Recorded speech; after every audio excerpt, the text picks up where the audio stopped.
আসসালামু আলাইকুম, বিসমিল্লাহির রহমানির রহিম। আজকে আমি রান্না করবো হলো এখানে ডাল ধুয়ে নিছি। ডালটাকে সাজনা ডাল রান্না করবো। আজকে সাজনা ডাল রান্না করবো। এখানে রুই মাছ ভুনা করবো সবজি দিয়ে, আর এখানে করবো হলো গরুর মাংস আলু দিয়ে। তো সবাই আমার সাথে থাকেন।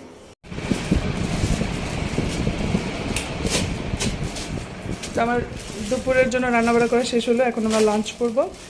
তো আজকে আমি লাঞ্চের জন্য কি কি রেডি করলাম, এখানে হলো সাদা ভাত, এটা হলো আলু দিয়ে গরুর মাংস, এটা আছে রুই মাছ সবজি দিয়ে, আর এটা আসলে সাজনা ডাল, আর এটা আছে চাল কুমড়ার আলু শাক ভাজি, আর এখানে আছে হলো শসা আর লেবু।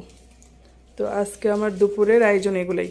তো সবাই ভালো থাকবেন, সুস্থ থাকবেন, আর আমার জন্য দোয়া করবেন, আর আমার চ্যানেলটাকে প্লিজ সাবস্ক্রাইব করে দিবেন, লাইক কমেন্ট শেয়ার করে দিবেন। তো সবাই ভালো থাকেন। আসসালামু আলাইকুম, আল্লাহ হাফিজ।